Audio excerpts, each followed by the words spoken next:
My name is Dr. Brigham. I'm a psychologist. I work at ADAPT as their CEO. I've been in the addictions treatment field for about 36 years. Started out as a drug abuse counselor and family counselor and developed a love for this kind of work and the people that we work with. Found it very rewarding and I've stayed with it during that time. I'm a clinical psychologist by training. I'm a fellow in the American Psychological Association's Society for Addiction Psychology, and also a certified substance abuse counselor in Oregon as well.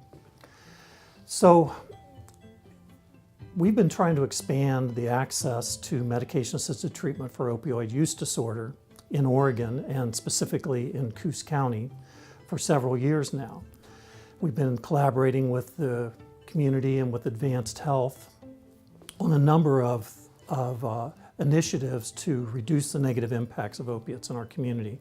And some of those are targeted at just reducing pills in circulation, getting proper disposal of medications, but one big push is also treatment. And that's the part I've been most involved with and what ADAPT is most involved with. So for a long time, we used the word addiction to describe people who became dependent on opiates. But we also use that same word for people who were just physically dependent on them, that really didn't have all the harmful consequences. So when a person takes opioids regularly over a period of time, they will develop a physical dependence on them. And what that means basically is that it can take more and more of the medicine to get the same effect, or the drug, whether it's dulling pain or some sedating effect that they're seeking.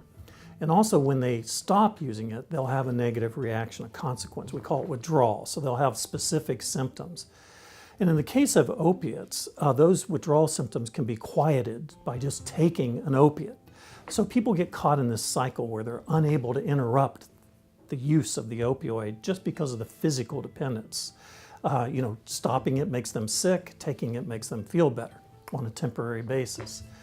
But there's a wide range of how severe that can become. So on the lighter end, it's not necessarily a disorder in itself just to become dependent on them. In other words, you could take them as prescribed and become physically dependent on it, meaning that if you suddenly stop it, you would have negative effects. But when we're talking about addiction, with opioids, it usually includes that physical dependence, but that's neither necessary nor sufficient to define addiction. So addiction to opiates means it has had a distressing or impairing effect in major life areas. So now a person's no longer able to function normally in major areas of their life, like with their family, fulfilling responsibilities, being present, being awake when they're with their family, not nodding out from drug effects, not stealing and taking money from the family to get the drugs, not just failing to show up for important things like dinner and graduations and birthdays and all of these things. It just interferes with that. Work commitments, being able to work at all, show up to work, be present at work and capable of working when you're there, staying within legal bounds of society and not getting arrested and so on. So for addiction, we really mean impairment and distress in major life areas, not just the fact that you're taking the drug, but what the drug is doing to you in your life.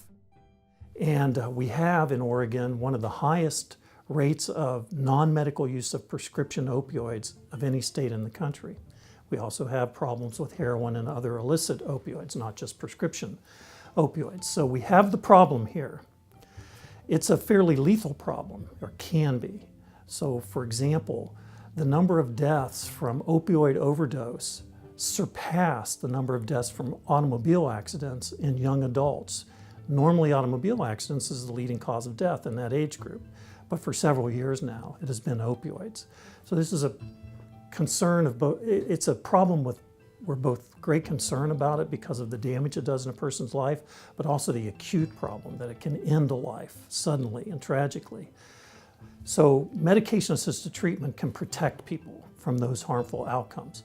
Not a magic pill, but as I referred to, the retention, keeping a person in treatment for 70% of people in treatment for a year gives us a lot of opportunity to engage them in a healthy life and a lifetime of recovery. So when we talk about people coming into treatment and getting into recovery, we talk about a thing called recovery capital, and this is what they bring: family resources, job resources, people who care about them in the community, and this can all help things go better. But there's also a kind of capital that a community can have. And in North Bend and Coos Bay, we've really encountered a lot of good social capital that has helped us put the opioid treatment program together. One of those things has been the Heroin Town Hall, which has been convened to bring a lot of stakeholders in the community together to look at this opioid problem and what is needed in Coos Bay and North Bend and all of Coos County. And this has really laid the groundwork for us to be able to have an opioid treatment program and bring resources to bear on this.